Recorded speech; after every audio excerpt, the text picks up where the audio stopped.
નમસ્કાર મિત્રો, સ્વાગત છે તમારું ગુજરાત માહિતી યુટ્યુબ ચેનલમાં। આજના તાજા અને મહત્વના આપ સૌનો ઉપયોગી 15 મોટા સમાચાર વિશે વિડીયોમાં વાત કરીશું, તો છેલ્લે સુધી જોતા રહેજો। આજના સૌથી પહેલા સમાચાર વિશે વાત કરીએ તો ICICI બેંક દ્વારા પોતાના બેંક ખાતા ધારકોને એલર્ટ આપવામાં આવ્યું છે। UPI સ્કેમ દ્વારા ગ્રાહકોના બેંક ખાતા સાયબર ઠગ ખાલી કરી રહ્યા છે। ICICI બેંકે ચેતવણી જાહેર કરી છે। ICICI બેંકે તેના તમામ ગ્રાહકોને નવી UPI એપ સ્કેમ વિશે ચેતવણી આપી છે। આ ચેતવણી ઓનલાઈન બેન્કિંગ અને ખાસ કરીને વિવિધ UPI એપ્સનો ઉપયોગ કરનારાઓ માટે જારી કરવામાં આવી છે। બેંકે તેના ગ્રાહકોને મોકલેલા ઈમેલમાં જણાવ્યું છે કે સાયબર ઠગ માલવેરની મદદથી UPI એપને નિશાન બનાવી રહ્યા છે અને ખાતા ખાલી કરી રહ્યા છે। બેંકે કહ્યું કે મોબાઈલ ઉપકરણોને નવીનતમ ઓપરેટિંગ સિસ્ટમ અને સુરક્ષા પેચ સાથે અપડેટ રાખો। ઈમેલ અથવા તો મેસેજમાં શંકાસ્પદ લિંક પર ક્લિક કરશો નહીં અને અજાણી એપ્લિકેશન ડાઉનલોડ કરવાનું પણ ટાળો। ત્યારબાદના મહત્વના સમાચાર વિશે વાત કરીએ તો માર્ચ મહિનામાં કમોસમી વરસાદ અંગે અંબાલાલ પટેલ દ્વારા મોટી આગાહી કરવામાં આવી છે। અંબાલાલ પટેલ દ્વારા આગાહી કરતા જણાવવામાં આવ્યું છે કે માર્ચ મહિનાની 6મી તારીખથી ગરમી વધુ પડશે। જોકે આ ગરમીના કારણે અરબ સાગરનો આવતો ભેજ અને વેસ્ટર્ન ડિસ્ટર્બન્સના કારણે કમોસમી વરસાદ થવાની સંભાવના રહેશે। માર્ચ મહિનાના પ્રથમ 15 દિવસ તો મધ્ય ગુજરાતમાં વડોદરા અને વગેરે ભાગોમાં મહત્તમ તાપમાન 42 ડિગ્રીને પાર કરી જવાની પણ શક્યતા રહેશે, જ્યારે અમદાવાદ અને ગાંધીનગરમાં પણ વધુ ગરમી પડશે તેવું તેમણે જણાવ્યું છે। જોકે તારીખ 7, 8 અને 9 માર્ચ અને ત્યારબાદથી 11થી લઈને 14 તારીખ દરમિયાન હવામાનમાં પલટો આવશે। ખાસ કરીને કચ્છના તેમજ ઉત્તર અને મધ્ય ગુજરાતના ભાગો, પૂર્વ ગુજરાતના ભાગો, ઉત્તર સૌરાષ્ટ્રના અમુક ભાગમાં વરસાદ થવાની અંબાલાલ પટેલ દ્વારા આગાહી કરવામાં આવી છે, જ્યારે બનાસકાંઠાના ભાગો અને કચ્છના ભાગોમાં પણ કમોસમી વરસાદ વરસશે તેવી શક્યતા અત્યારથી જ અંબાલાલ પટેલ દ્વારા વ્યક્ત કરવામાં આવી છે। ત્યારબાદના મહત્વના સમાચાર વિશે વાત કરીએ તો PM કિસાન સન્માન નિધિ યોજના અંતર્ગત 2000 રૂપિયાનો 16મો હપ્તો હવે ખાતામાં આવનાર છે। ત્યારે હવે તમને આ હપ્તો મળશે કે કેમ તે તમારું નામ તમે યાદીમાં છે કે નહીં તે હાલમાં તપાસી શકો છો। PM કિસાન સન્માન નિધિ યોજનાનો 16મો હપ્તો આ મહિનાની 28 તારીખે ખેડૂતોના ખાતામાં જમા કરવામાં આવશે તેવું PM કિસાન સન્માન નિધિની ઓફિશિયલ વેબસાઇટમાં જણાવવામાં આવ્યું છે। PM મોદી મહારાષ્ટ્રમાં યવતમાલ સભામાંથી ભંડોળનો 16મો હપ્તો રિલીઝ કરશે। જોકે આ ભંડોળનો લાભ લેવા માટે પાત્ર ખેડૂતો પાસે NPCI અને આધાર સાથે જોડાયેલ બેંક ખાતું હોવું જોઈએ, તેમજ KYC પૂર્ણ કરવું પણ જરૂરી છે। તમારું નામ PM કિસાન યાદીમાં છે કે કેમ તે તપાસવા માટે તમે PM કિસાન સન્માન નિધિની વેબસાઇટની મુલાકાત લઈને પણ ચકાસી શકો છો।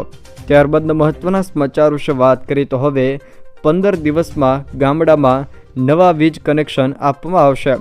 કેન્દ્ર સરકારે વીજળી ગ્રાહક અધિકાર નિયમોમાં સુધારો કર્યો છે।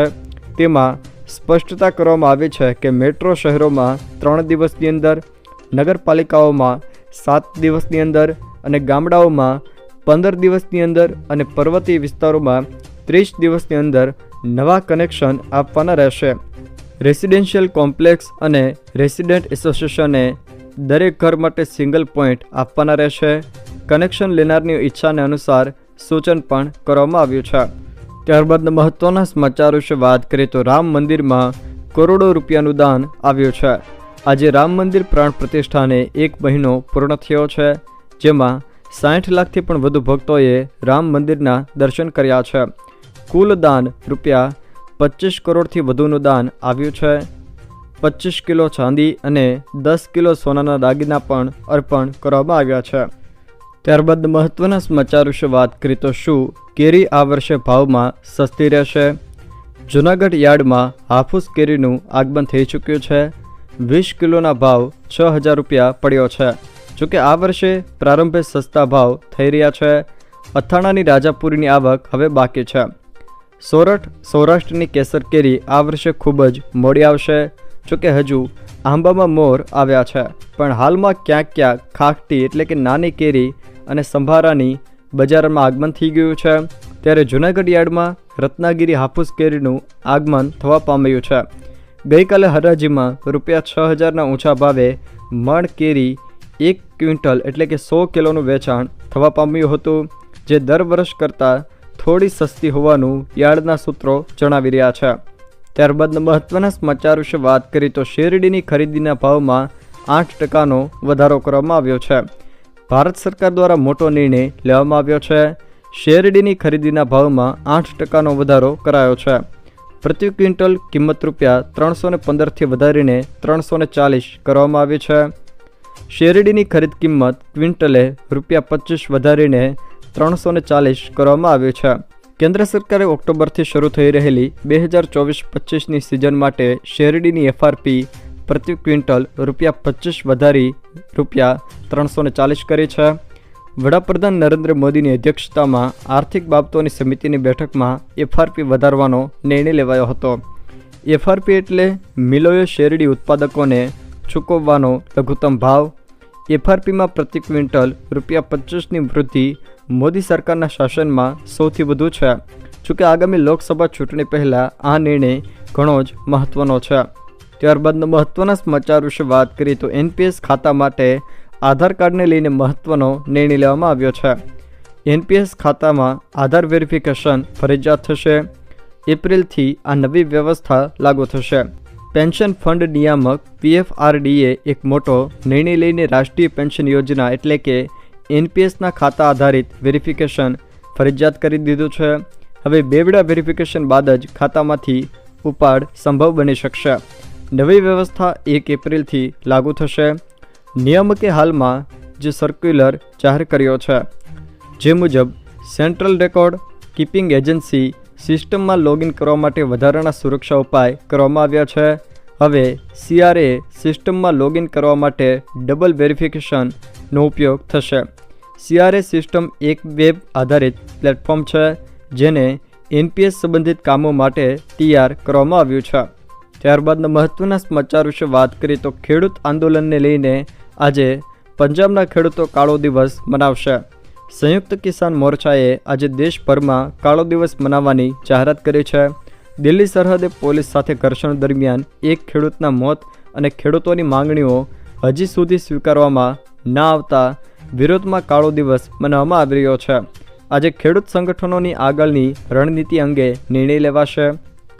આ ઉપરાંત 26 ફેબ્રુઆરીએ ટ્રેક્ટર માર્ચ કાઢવામાં આવશે અને 14 માર્ચે દિલ્હીના રામલીલા મેદાનમાં મહાપંચાયત ખેડૂતોની થશે.